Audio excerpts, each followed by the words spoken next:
বিধানসভার অবশিষ্ট দিনগুলিতে অধিবেশনে উপস্থিত থাকতে বিরোধী দলের সদস্যদের জন্য আহ্বান জানিয়েছেন মুখ্যমন্ত্রী মানিক সাহা।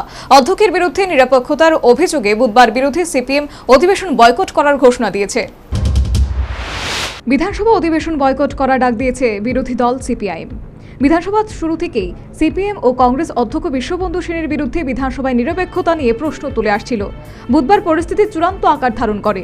বিরোধী দলনেতার পক্ষে মন্ত্রী রতনলাল নাথের বিরুদ্ধে তোলা একটি প্রিভিলেজ মোশন অভিযোগের জন্য খারিজ করে দেন অধ্যক্ষ। ওনার দাবি, বিধানসভার নিয়ম নীতি অনুযায়ী একই অধিবেশনে একাধিক প্রিভিলেজ মোশন নিয়ে আলোচনা করা যায় না, আর তাতেই রেগে গিয়ে বিরোধীরা প্রথমে সভা থেকে ওয়াকআউট করেন। পরবর্তী সময়ে গোটা বিধানসভা অধিবেশন বয়কট করার ঘোষণা দেন। এই ঘটনায় বুধবার সন্ধ্যায় রাজ্য সরকারের একটি বিবৃতি জারি করে জানানো হয়েছে, মুখ্যমন্ত্রী বিরোধীদের অধিবেশনে যোগ দিতে আহ্বান জানিয়েছেন। মুখ্যমন্ত্রী তার আবেদনে বলেন, যে কোনো ধরনের সমস্যা আলোচনার মাধ্যমে সমাধান করা সম্ভব। তাই গণতন্ত্রকে শক্তিশালী করতে বিরোধীদের বিধানসভায় অধিবেশনের দিনগুলিতে অংশগ্রহণ করা অবশ্যই প্রয়োজন। এদিকে বিধানসভার বিভিন্ন সুযোগ সুবিধা নিয়ে বিরোধী দলনেতাকে বঞ্চিত করা হচ্ছে বলে অভিযোগ তোলা হয়েছে, তা খণ্ডন করেছেন চিফ হুইপ কল্যাণী সাহা রায়। তিনি বলেন, বিরোধী দলনেতাকে গাড়ি দেওয়া নিয়ে কোনোভাবেই বঞ্চিত করা হয়নি।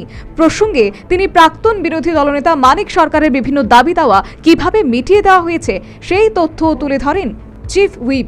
সময়ে তিনি সিদ্ধান্ত নিয়েছেন সরকারি গাড়ি ব্যবহার করবেন, তখনই তাকে সঙ্গে সঙ্গে সরকারি গাড়ি ড্রাইভার সহ দেওয়া হয় এবং সেই থেকে তিনি ওই গাড়িটাই ব্যবহার করছেন।